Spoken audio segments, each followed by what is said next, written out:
Hello everyone. Riccardo, there you Here we are. are. Very good.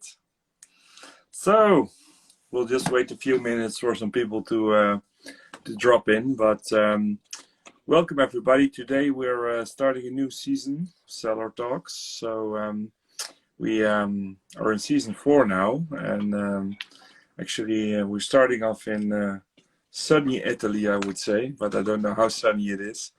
Riccardo can tell us a little bit about that later. Not But today.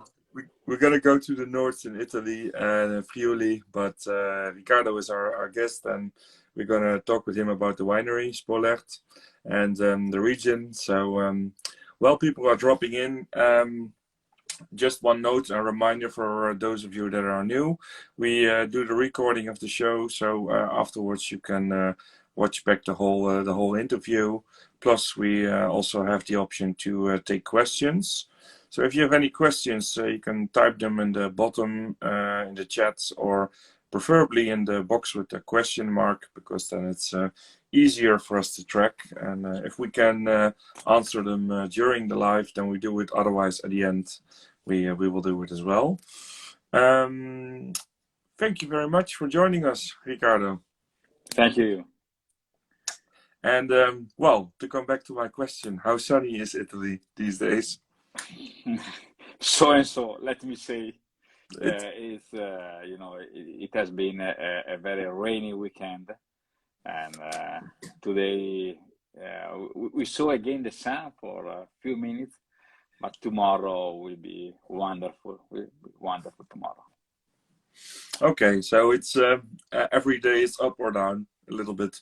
Yeah, November, Yeah, that I think is not the best season in Europe. Yeah, no, very unpredictable. I agree. very. I agree. I agree. Yeah. So today we're going to talk about Friuli, and we're going to talk about Spolert, and we're going to talk about you. And where to start? There's a lot to tell. Maybe a quick introduction from your side, who you are, and later we will go more into the details of the winery, etc. So just a little introduction for the audience about yourself. Thank you very much. Hi everybody. I'm Riccardo. I'm the owner of Spolert. Spolert is in Friuli, and we're gonna talk later about Friuli. So I suppose so. Yeah. I just introduced myself, telling you that I'm an engineer. So I've in my past a job as an engineer, and now let me say I'm changing the life, and I'm producing wine since 2012, more or less, so it's almost 10 years. And Spolert is a new brand in Friuli, almost new, just 4 years. And of course, as an engineer, I've been working in sustainability stuff, environmental, climate change, and all these beautiful things. And so my project is, of course, aimed with a sensibility to the environmental stuff. So sustainability is one of my most important driver in the choices. Is actually also maybe one of the reasons that you moved to the north of Italy. Yeah. We'll talk a little bit about that later. For the people that are watching, we're also going to taste one of your wines later. So I'm just going to show it for everybody. It's I should do it like this. It's the Fausto. With a gorgeous label, and we'll talk also about the labels later, but really beautiful bottle, and this is made of the Friuliano. I should not break my tongue over that, but maybe I'll ask you to do it. You have to practice. Okay.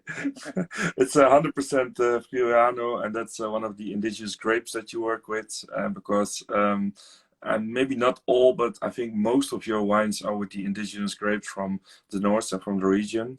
Yeah. So yeah, let's talk a little bit more about it later. But we're gonna taste this wine, and you can tell us a little bit more about specifically this one, but also about the other beautiful wines that you make.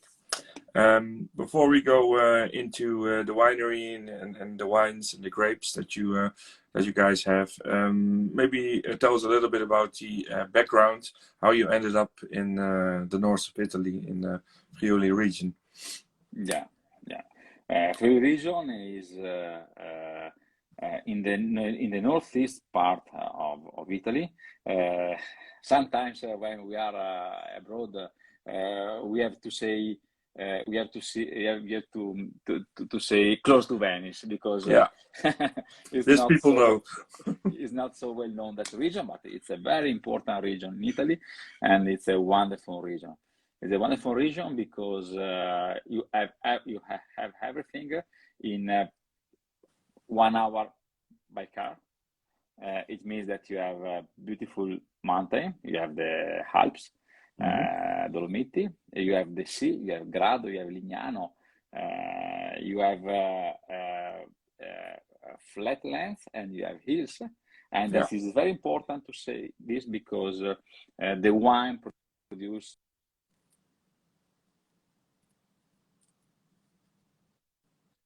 I'm back here. The wine produced on the flatland are very different among the wine produced in the hills, and it's a region where in the past the economy was based on the wine, mainly on the wine. So it was always very important for the region. Absolutely. It was the main economy since the beginning of the 90s. So it's the 19th century, so not 19th. And in particular, there is the production of both red wine and white wine. The Friuli is well known for the white wine, mainly for the white wine, but we have to remember that it's also very important the production of the red wines, such as Merlot, Refosco, Schioppettino, Pignolo. We have a lot of red wines. We have a lot of varieties of grapes in Friuli, both red and white. That's why usually in the wineries you can find a lot of wines. So there's a very big assortment of wines. Most wineries have a whole big range of wines. Yeah, because in the past the vineyards were made with different varieties. So nowadays, if the vineyards is not so too young, you have a lot of varieties inside a nectar, for example. And are they also planted amongst each other? So could you have one vineyard where you have multiple grapes, just ranks growing between each other? Yeah, usually you have multiple variety in the single vineyard. Yeah.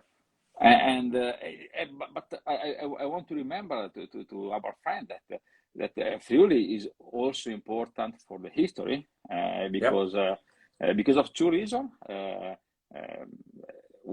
The first is that we are on the border, so is a region on the border, and so there is a mix with the culture of Slovenian people, for example, with the Austrian, with the east part of Europe, let me say. And also there is an important ancient story, because we have in Aquileia a lot of archaeological finds, also connected with the wines. So I worked with the university, with the archaeological department of the University of Udine, and we found out some it seems to be glasses for the wines coming from the very past.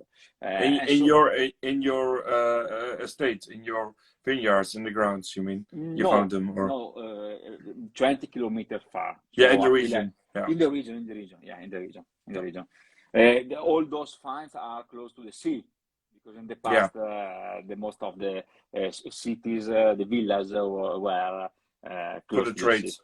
For the trades, Yeah. yeah, of course. Yeah. And that's Friuli. Yeah, a lot of wine, a lot of food.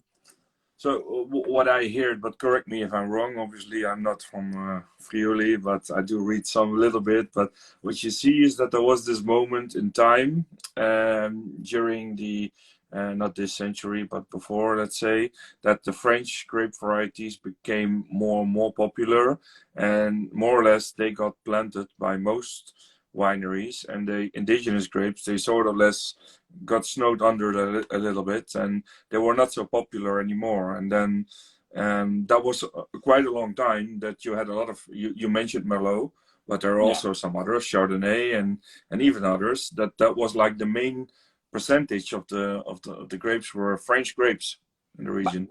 Friulano as well. Please remember that Friulano comes from Sauvignonas. Okay, Yeah. so it's a variety that is connected with Sauvignon. So in the past, for French sell to the legends say that in the past the French people sold to Friuli countrymen vines of Sauvignon. Of Sauvignonas instead of Sauvignon, and so that's why after some years the winemaker in Friuli understood that that one was not Sauvignon, and that's why they tried to find out a name for this white wine and decide to call it Tokai. And Tokai. maybe, now we have a different discussion. yeah. Maybe you know the story of Tokai. So nowadays we have to call it Friulano. That is a very nice name. It's an important name because Friulano is representative of the region in the end. Yeah. But for those people that don't know, because yes, it's a nice battle, I would say, between the name Tokai, between your region and Hungary. In the end, there's always, you have these disputes. You also had them in France and Alsace. You have this you had the same discussions about who has the rights for a name, a certain name. In the end, what happened is that now then they changed it to Friulano. That's the end of the result of the dispute, I would say. Yeah. That's it. And for those, well, most people probably will not know. Well, the people that know you, they know. But before you came to the north, you were in, well, the south. I would not really say the south, because in Italy you can go much more down to the south, but to Tuscany, Montalcino. So tell us a little bit about that, and that might also be the start of your career in the wine industry, or not? Yeah, it is. Okay. I started making wine there with some business partner, and we were producing, of course, Brunello and Rosso di Montalcino, and at the end we decided to change the project, and I moved to Friuli for several reasons, trying to keep with me all the nice stuff that I learned in Montalcino. So how many years were you there? 3 years or something like that? A bit more. Okay. Yeah. But not 4 years. But it's a very different region, eh? When we talk about that, obviously, you know what bridge I want to make is the climate, and you talk about also your background as engineer, and you see changes in the climate and in the nature, and that is one of the reasons also that sparked your move or decision to go more up north in the colder regions. Yeah. Please, first of all, try to think how is different to be certified as organic in Tuscany or in Friuli, in the south part of Italy or Friuli. Why? Because Friuli is much more rainy than, for example, Tuscany or Yeah. other region. And you know that if you want to be certified as organic, their rain is not a friend, let me say. No. Becomes so, a lot of diseases, and then you have to fight them, and you can't with the pesticides and everything. So yeah. So when you drink an organic wine from Friuli, try to think how much work there is. Hard work there is behind that certification. But I think that this is a big opportunity for Friuli because the climate change in this day we have the conference on climate change. So it's a discussion that is very open in these days. But we have to be aware that the climate is already changed a lot, and this changing influence the viticulture a lot. For example, the weather, season, spring, in summer, is different than 8 years ago. It's very different. So the growing season changed a lot. It's changing. Yeah. It's changing, and this is the connection with the Brunello. Yeah. My big bet is that the red wines in Friuli will be better thanks to the climate change. It doesn't mean that now they are not good. No. But you see more potential even. I see more potential on red wines than white wines, for example. And that's why I produce also a lot of red wines. So it's also a look into the future, more or less, the decision that you make. Yeah. So, and then tell us a little bit about the grapes that you have, because this might be the nice bridge to the portfolio that you have. You have, if I might call it, there's 2 lines at the moment, 2 different lines of wines. But tell us a little bit about which kinds of grapes and why you choose them, maybe. Before speaking about the names, may I tell you what Spolert means? Yeah, that's important. I almost forgot, but it's a very interesting story. So good that you mentioned that. Because my project is to valorize the past, the tradition of the local, and it means native grapes. It means traditional process of production wines, and Spolert. I choose Spolert because Spolert was the one of the most important part of the furnishment of the kitchen of the ancient houses, because it was the stoves, the one that is that burn the wood to heat the room and to cook. Okay, so it was the stove, but it was the heating, and it was also the kitchen, more or less. Yeah. That is Spolert. And so it's a very I decided to call the wine Spolert as to tribute, as a tribute. Thanks. Yeah. To the traditions from Friuli.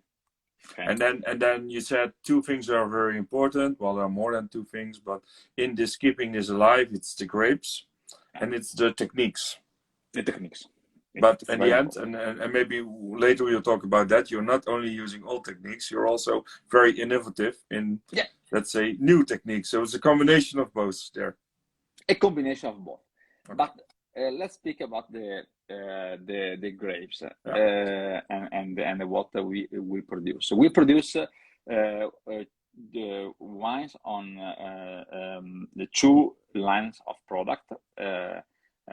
Both of them are made with indigenous grape, and it means for the white wines, Friulano, Ribolla Gialla, and for the red wines, it means Merlot, refosco dal peduncolo rosso, and Schioppettino. Okay. Schioppettino is very important for us because Prepotto, the center of the production of Schioppettino. Okay. So it's this is actually the most sub-regional grape. Yeah. From but Prepotto is where you're located, right? Yeah, it's a town. It's a town. Yeah, the town where I'm located. So it's a small town that is the heart of the production of Schioppettino.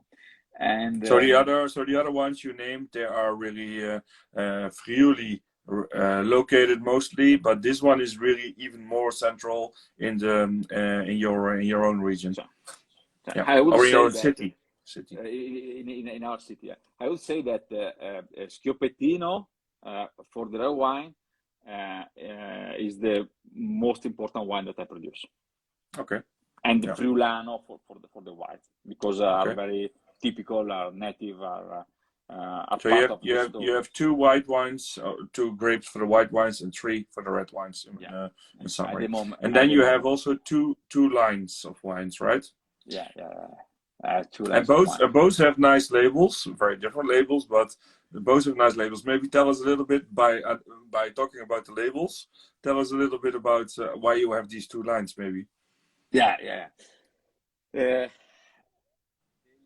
2 labels. I should have taken all the bottles, but I don't have all anymore. I reviewed the baseline. I reviewed them so people can see it on the profile.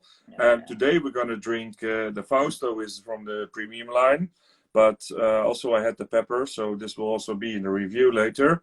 But you have, well, I'll let you do the talking about. I have 2 lines. The one that you show now, that is our premium line, and the label it's very particular, and let me say it looks like a tattoo.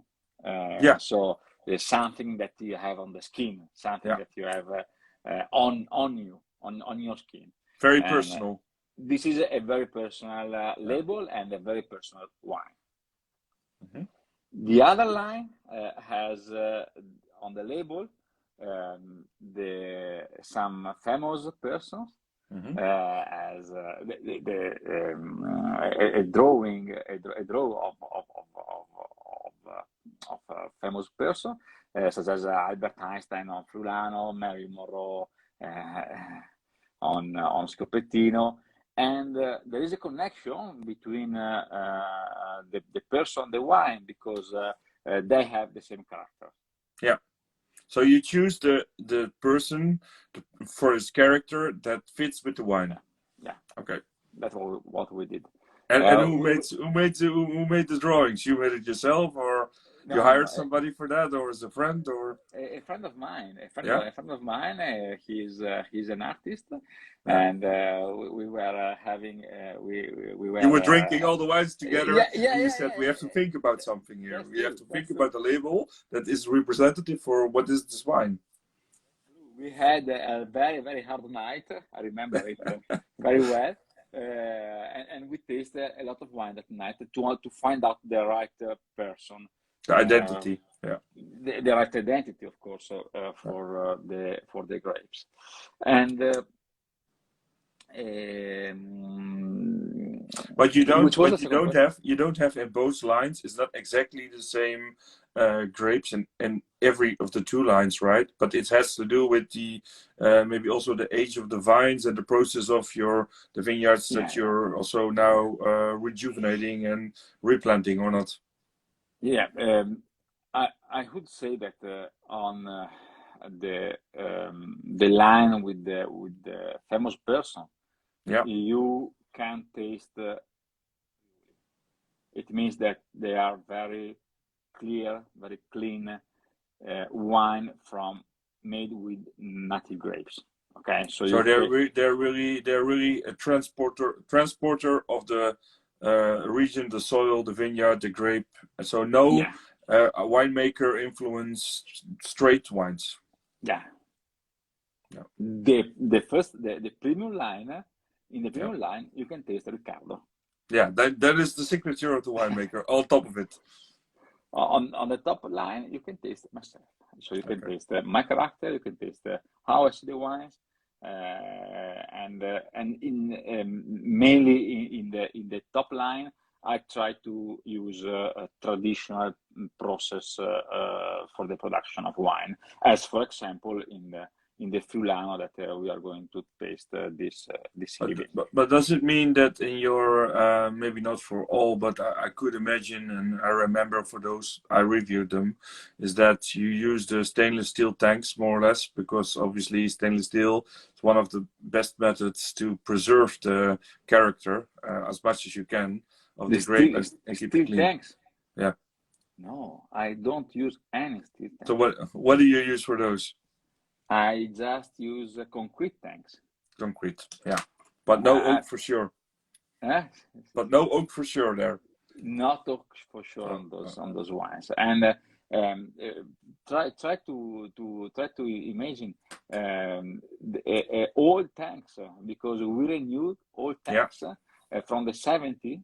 And so these are the typical tanks that you can see in the old wineries. Yeah. And we renew completely all those tanks, and we produce the wine in those. How did you get them? You bought them and they transported them to the winery, or No, they were there? They were there. Okay. So you bought the winery, and these were still there, and you just obviously some parts you had to maybe change, but most part was original as it was in the winery when you bought it. Of course, and all those tanks is one of the reason. It's one of the reasons why I choose that winery. Yeah. Because we have almost 40 small tanks. So you have a lot of potential to grow and make different wines if you want to. But they are small, and so we vinify separately each vineyard. So it's how many different vineyards do you have now at the moment? At the moment, we have let me count. 1, 2, 3. We have 8 parts of vineyards because of the altitude, because of the grapes, because of the soil. So you characterize those as separate identities, and you also vinify, like you said. You take them and vinify them separately as well. We have almost 9 hectares of vineyards, and 4 of them are close to the winery, and the other 4 is 1 kilometer far from the winery. And this is the typical in Friuli to have multiple places, plots. But do you know why? No, because in the past they were used to bet them playing cards. So maybe you lose some, maybe you lose some, and maybe you win sometime. Maybe you lose some, you win some, and you win somewhere you don't know where. So you get like this blankets of different plots everywhere. It's typical in Italy. I was thinking maybe it has to do with like in Germany you have a lot of heritage with the family. When they get children, they have to make all plots, and then 5 children, it ends up in 5 pieces, and then they have their own winery, and then after a few 100 years nobody knows anymore because it's all split up. But this is not the reason. The card playing, the bets is. It's amazing, but it's a part of the story of Italy. Nice. So you have the 2 lines. So we were talking about the grapes in terms of, and then we will go into tasting the Fausto. The name for the premium lines, because let's name them, because the other ones is identity of the characters that are on the labels, but the other ones, the premium line has the names. So tell us a little bit about those names. Okay, let's start with the Friulano, that is the one that we are going to taste this evening, that is called Fausto. Fausto is one of my dogs. And me and my wife decided to name wine as one of our best dogs. What breed of dog is it? Boxer. Boxer dog, okay. Is it also the identity which you of the dog that you no, see no, in the wine, no, or no, that's not the no, no, case? no, that's not the case. That's not Okay. the case. And we call the schioppettino pepper. Yeah. Because the main flavor of the schioppettino is the black pepper. So that's the main characteristic of the Schioppettino is the black pepper, and so we call it pepper. It's easy. Easy, international, everyone can understand. We call the refosco dal peduncolo rosso ostinato. Yeah. How do I know the translation in English is a person that is very is very that once he wants to do something, he will do it. Okay.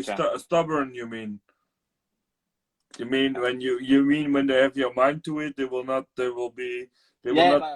avoid from the plan. They will just go for it and never in an easy way. So you want to do that because of the taste of the refosco. Okay, so refosco has. This is what the refosco embodies, more or less, as well. Yeah. And finally, Merlot is called Zirlo. Zirlo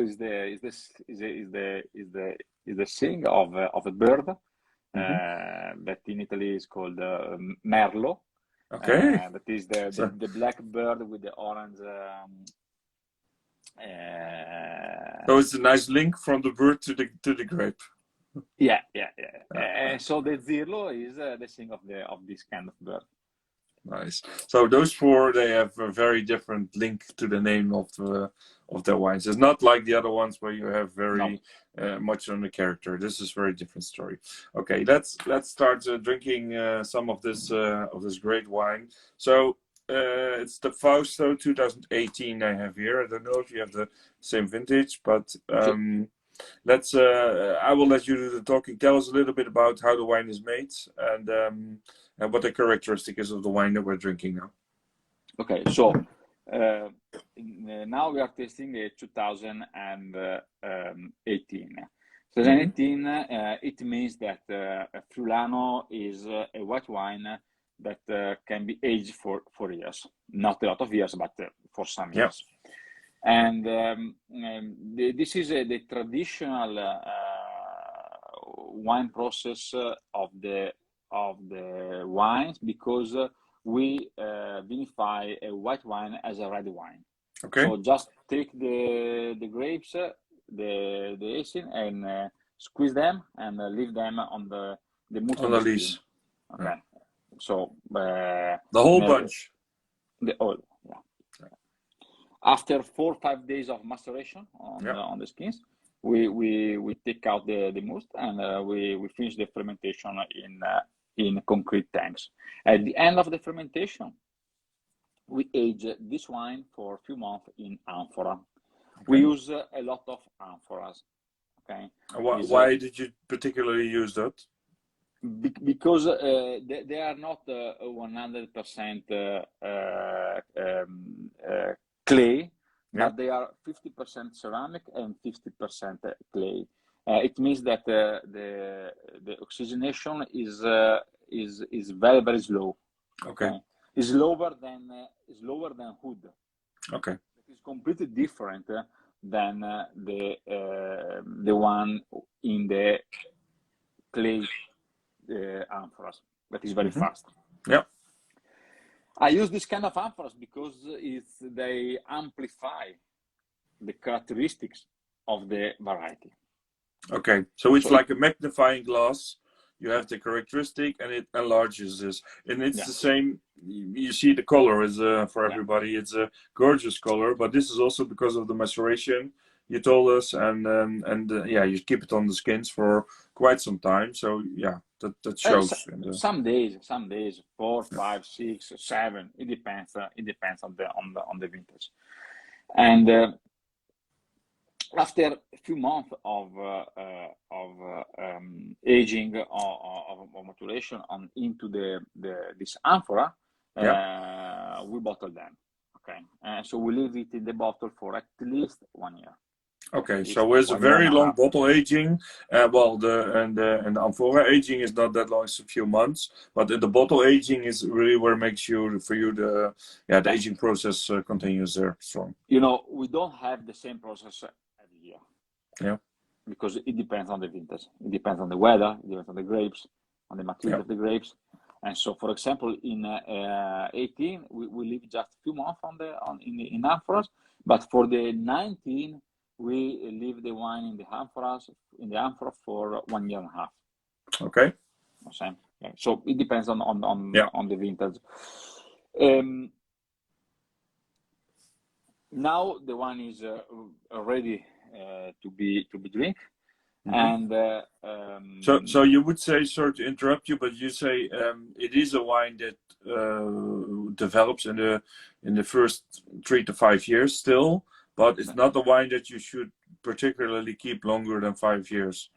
It's a white wine, yeah. Of course, you have great white wines that do it, but 5, 6, 7, but no, it depends also on the vintage, because of course, for example, the 18, I think, for this kind of grapes is not so.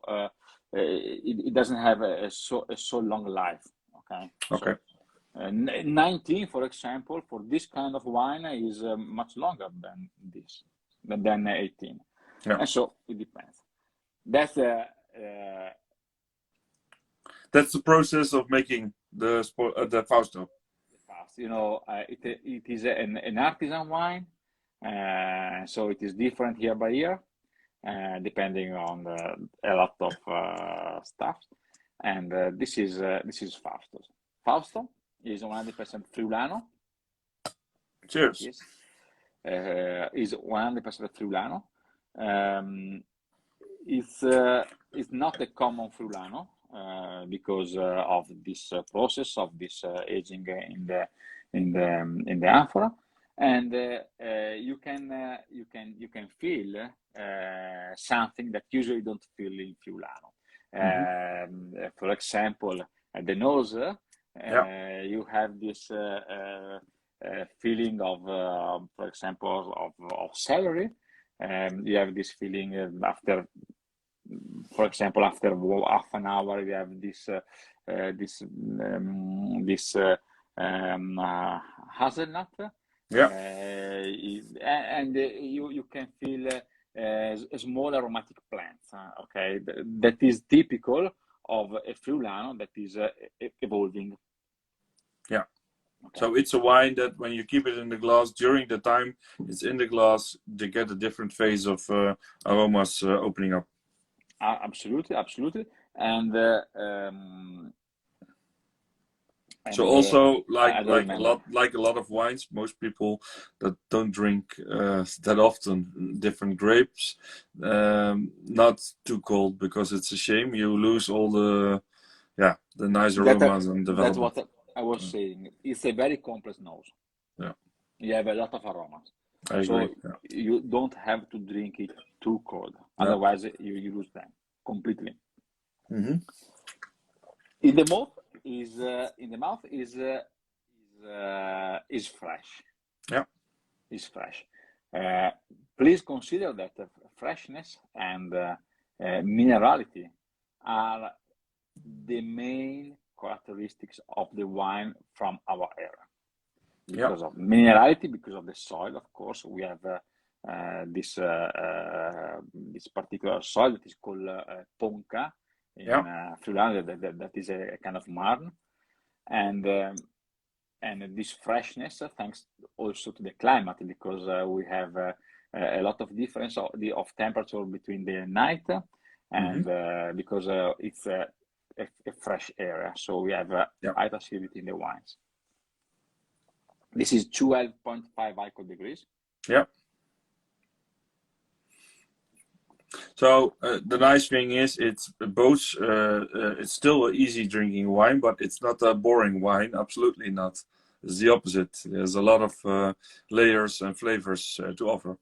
Yeah, and the acidity of our wines helps to have this easy drinking way, Yeah. let me say. Yeah. And you can drink it.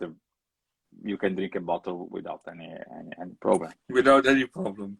You know I that, like those. I like those wines. You're you the know best. that in Friuli we are famous because wine is part of the tradition, both Veneto and Friuli, and so we drink a lot of wines. And in Friuli, usually when you meet a friend, it's not a problem to drink a bottle of wine. Yeah, it's accepted. In some hour, not in 5 minutes. Okay. And so this freshness helps you to drink easily this wine.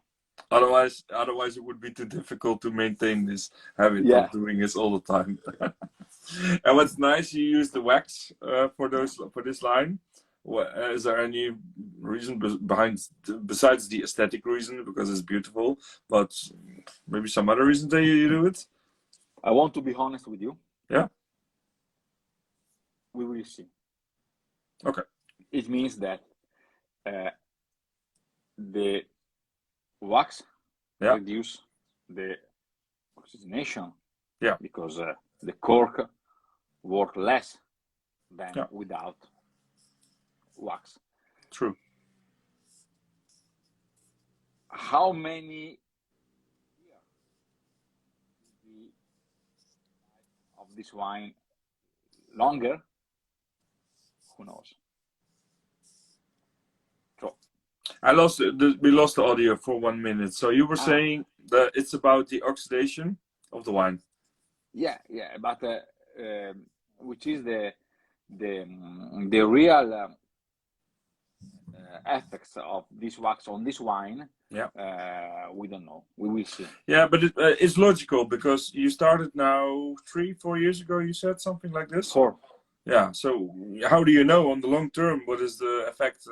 Still, you're every year, every vintage, you're still changing things and probably learning from that. We have to have in the cellar 1 bottle for each vintage, and we have to open it year by year. You have to try. Okay, what's the effect? And then I see. Okay, now wax is a good option. Maybe in a few years you will say, okay, I don't need it.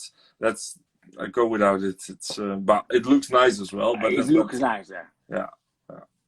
The bottle, I would say that the bottle is quite nice. Yeah, I agree, and it works totally with the nice label. And you have for the people, obviously you cannot see it, but this is really relief. So it's like really high quality material. You're not saving money on the materials. You're really spending. You wanted the bottle to feel good and to look good and like the wine. Yeah. And then it works with the wax. That makes sense as well. Yeah. But it's good to understand that there is obviously just another reason, not just the fact that it's beautiful and that it looks nice. Huh? Repeat, please. I said it's good. It's good to understand that there is also a reason that is not just because it looks nice, the waxing, but it's a learning process, more or less. Of course. On the other line, the bottle is lighter than this because of sustainability. So the bottle on the other line is very light because of sustainability. In this case, at the moment, I want that the bottle looks very, very nice.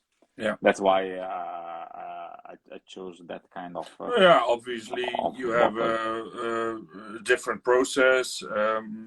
There's more work maybe to it, but in the end, the price point is different. That's logical, and then people expect if you hold it in your hand and you have the other bottle there. Yeah, you want to feel that there is a certain quality on that as well. Yeah. I forgot to ask you, but Friuli, we have different sub-regions in Friuli. So this is Friuli Colli Orientali. Can you maybe tell a little bit an overview what is the different? Because there's I don't know 3 or 4 sub-regions, right? We have a lot of sub-regions. Let me say they are the DOC. Okay. Yeah, DOC. And so we have one DOC that is for the region, that is DOC Friuli. And but we have also a lot of other DOC as Collio, for example, that maybe the most of you knows Yeah. very well. Collio is in the district of Gorizia, so is on the east part of the region. Okay. Then we have a river that there is between the district of Gorizia and the one of Udine. That is So it splits the two regions, the river. Split the two cities districts, and that part is the Friuli Colli Orientali. Okay, so they're neighbors. Yeah, we are neighbors. Yeah, we are just. But the river is in between. Yeah. Okay. And is there a difference in the grapes that are grown there, or in the soil? Obviously, in the soil, probably yes, but or in the altitude or something like that. Besides, see,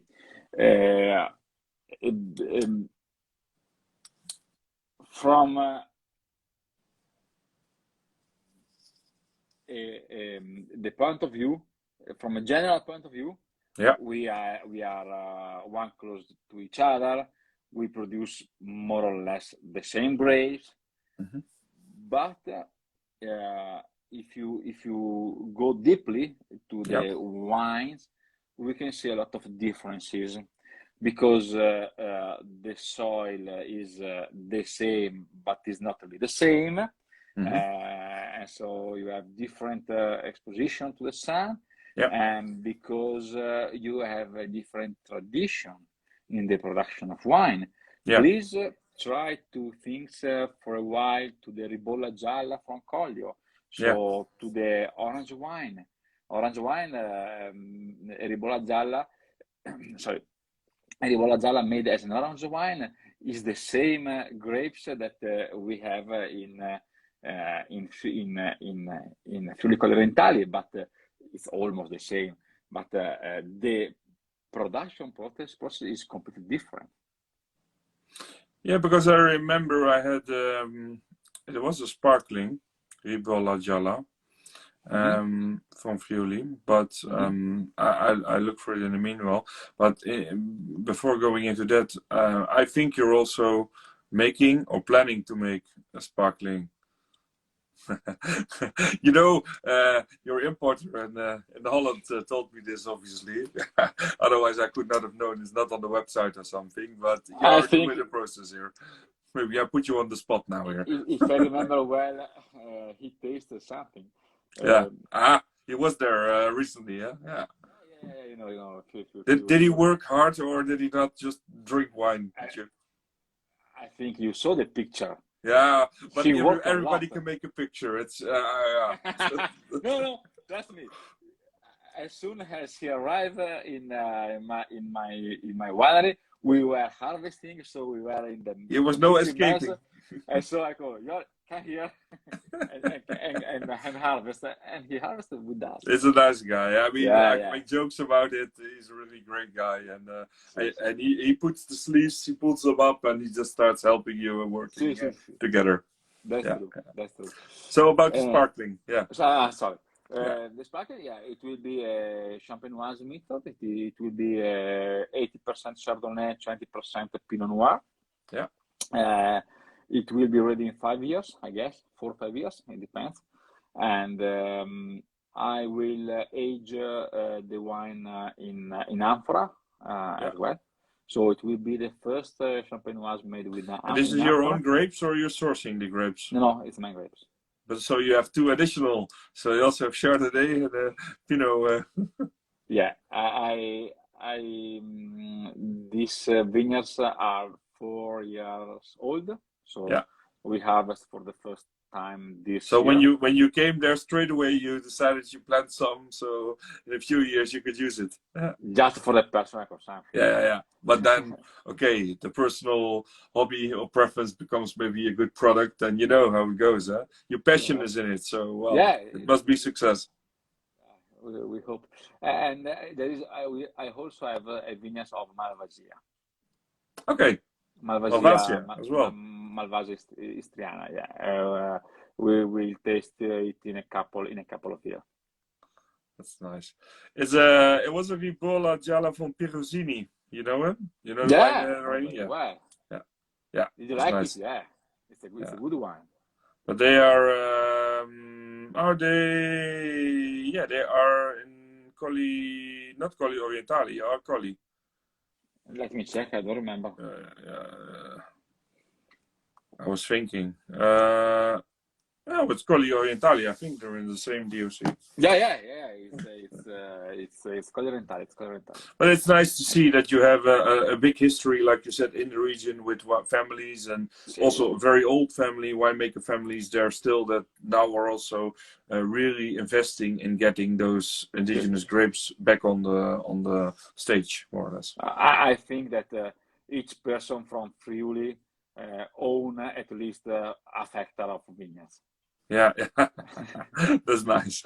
Yeah, So in the future, can we internationally speaking, because obviously for the region, there's always these grapes have been important and the wines, but internationally speaking, because I think I told you when we did the preparation call.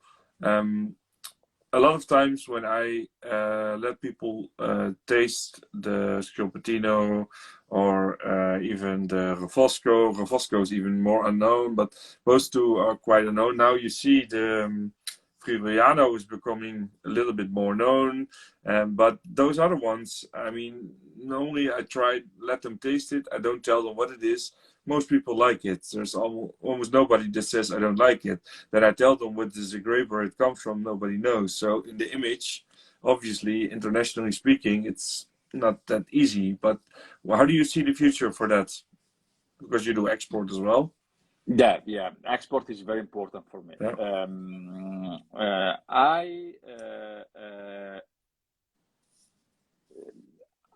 I think that the market is changing. Yeah. And in the past, there was always the searching of fine wines. Mm-hmm. Okay, nowadays a lot of people, also young people, try to find out something new, Yeah. something different, something native. And So not like the Chardonnay that you can buy from every country, more or less, or every the Pinot Noir from every country, or just but you will buy uniqueness. Schioppettino. Yeah. It's a growing market. It's a small market, but it's a growing market. And so I think that in the future, we need to talk a lot about our wines, of course, and thanks for this interview. Mm-hmm. But I think that the market would be is ready for this native grapes revolution. Well, it's interesting because obviously before you were in a Brunello, and if there is two opposites about this, that it's this and now Friuli, because Brunello is like become a household name for one of the top three, the big three in Italy, internationally speaking, with Barolo and also Amarone. Then you have a different discussion, but these are everybody knows in the US also. It's the big wines, but these grapes, what you're talking about here now. They have a lot of potential, but there's still also a lot of discovery to be done for people. Yeah. Sorry. Yeah, you need to speak about this wine. You have to meet people. You have to explain Friuli first of all. Thanks that we start this interview speaking about Friuli, because it's very important to understand the region where all those wines are made. And it's true that it's not easier as with some fine wine. Yeah, but well, it's different. If life would always be easy, then it would also not be fun, right? You need to have a challenge. Nothing is easy. Nothing is easy. That's it. Especially making wine and growing grapes is never easy. You need time. So you have to be patient, and you have to cross your finger for the weather. Yeah, because we are under the sky. Yeah, that's absolutely true. So now we're coming close to the end of the show. I have a question for you. for our next guest, and maybe I do a little bit explanation to the people, because I sort of mixed up a lot of things in the show. Normally I do one season, I do 6 episodes, I plan and I make like a nice program. Everybody knows what's going to be the next 6 episodes. So now it's going to be a bit different. We're going to be, the next one in the series is going to be about South Africa winery called Creation Wines. And we are going to talk to them on the 19th of November. So for everybody who's watching on Friday, normally we always do on Friday. I don't know why today we do it on Thursday. Maybe there was a planning, but mostly it's always on the Friday. So not next week, but the week after, on the 19th, we go to South Africa. Very different. But that, I'll come back to that. But in between, I'm also doing a series for Spanish wineries. So actually tomorrow we're going to start this, and it's going to be 6 episodes about regions in Spain and Spanish winemakers. So yeah, for people, they can easily get confused, because normally I have a rhythm and I have 6 episodes, and you know it's all going to be, it's planned, etc. Now we're going to do a mix up a little bit. Season 4, episode 2, 19th of November, Creation Wines. Winery in Hermanus, Hemel and Aarde Valley. And well, a question I always ask is, what would you want to know or ask for our next guest? So talking about South Africa, talking about they make great Chardonnay, they make a great Pinot Noir, they have Viognier, they have Chenin Blanc, obviously. You know well, probably you know the most popular grapes in South Africa, but it's quite different than where you are. So what would be something you would be interested in asking them? And then I will, in the 19th, I will ask, see if they can come up with an answer to your question. I would like to taste some ancient native grapes from South Africa. An ancient native grape from South Africa. So if is there something that we don't know, yeah, that maybe you can't find easily on the market, yeah, because we always drink Pinot Noir. So by ancient, you don't mean like 100-year-old or 125 years old. You mean not the ones that they brought with the boats. You mean the ones that are originated from there. If is there something, yeah. What is it? That's a good question. I think I always most think that the answer is no, but you never should make the assumption. So maybe there is something, and we're gonna ask, and we'll see what they come up with. I do now on this topic. I was tricked one time in a blind tasting, and I think the people that gave it to me are probably gonna watch, or either they're watching now or they're gonna watch the recording, so they will know. But they tricked me in blind tasting a wine from South Africa, which I would have never placed there as well. But it was actually a grape that a red wine was it, and it was grown. It's mainly grown in Piemonte, in Barolo. So you probably can guess what it was, but it starts with the N. And well, Nebbiolo you don't expect from South Africa, but it was a South African Nebbiolo, and it was really nice. But it shows you that it's not native, obviously, but it shows you that even a grape like that, yeah, you see them now in different parts of the world. So it's changing. People are experimenting. You're experimenting as well. You're also going back on the other side. You're going back to the roots. But yeah, you're trying to really much make a combination of the two. Of tradition and modern. Yeah, I like that. Yeah. So in the meanwhile, just if anybody has a question, they can still put them in the chat, or they can put them in the question mark box. One more question I will have for you in the meanwhile is that what are if you have, let's say, one dream project that you might have, well, we talked about sparkling wine, but it's just almost reality. So maybe there is something that you haven't started yet, but you think, okay, in a few years, then when I have the projects I'm working on now is more steady, and I know which direction is going, then this is something that I would want to try. Is there either a grape or maybe in the process there's something you want to experiment, or it doesn't come up like that? No, at the moment I'm trying to do a lot of stuff, Yeah. And so I'm happy of what I'm doing, and I don't have in the pipeline something very different from what I'm doing. I really would like that Friuli wines from Friuli will be more known in the world. So this is the big mission in the end. This is the big mission. So it's not depending on me, of course, not No, only. but you can contribute. Not only, but I want to contribute for that. Yeah. I think it's very good passion. I recall a few months ago I was in Saar region in Mosel with Van Volksem. I don't know if you know them, but make great Riesling and also others, but especially Riesling and Roman.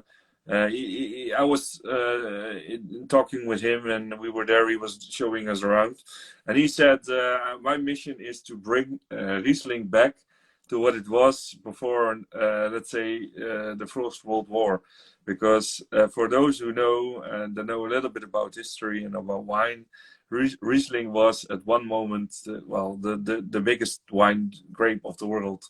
At that point, the early 1900s, on all the big wine lists and all the big restaurants and hotels, this was the most expensive wines.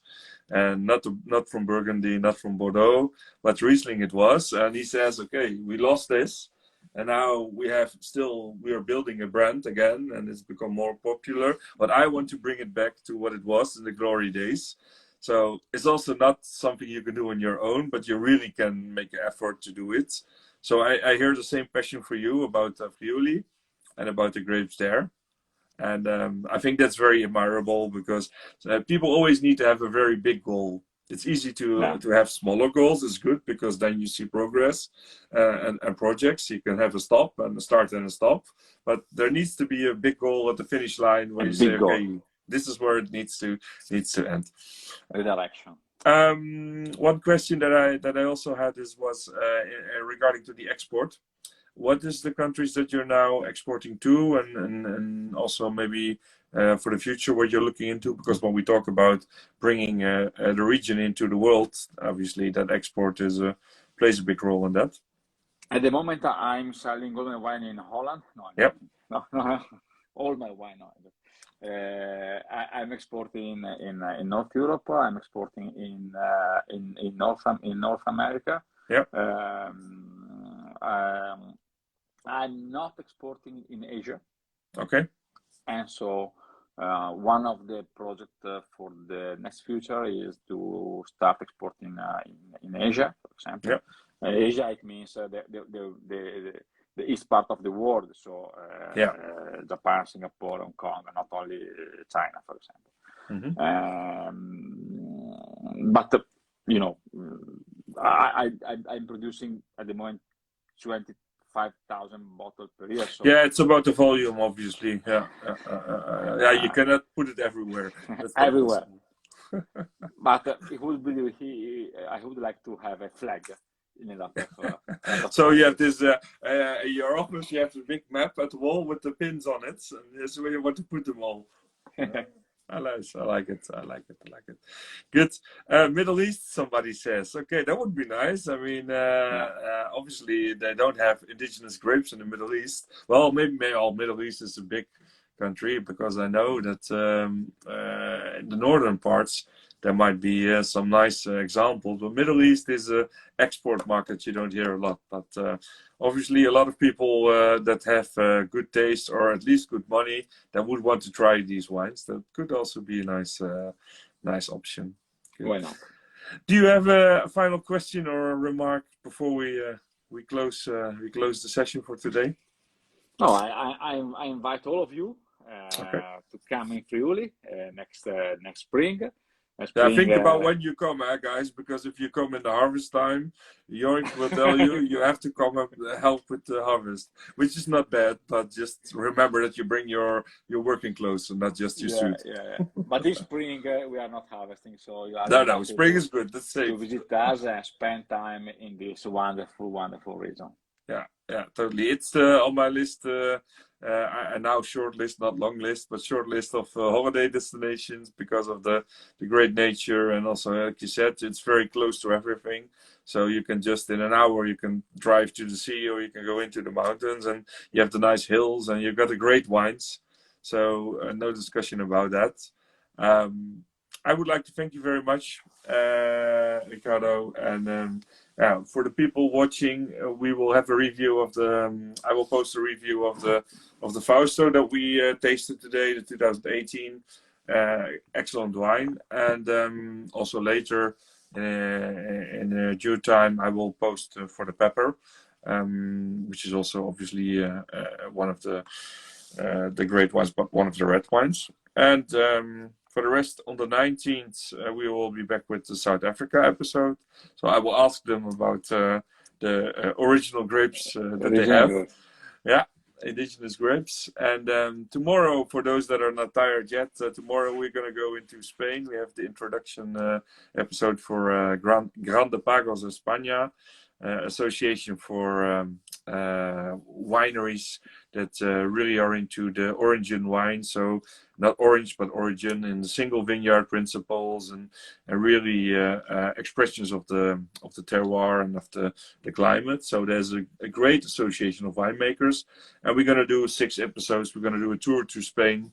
So well, after having a few Italian wineries also in the past seasons, I'm happy that now we were in Friuli, but then we're going to do a little bit Spain, because everybody, when you think about Spain, they talk about okay, it's Tempranillo, and then they think Verdejo, and that's it. But there is also obviously a lot of native grapes in Spain, so we will also talk about that.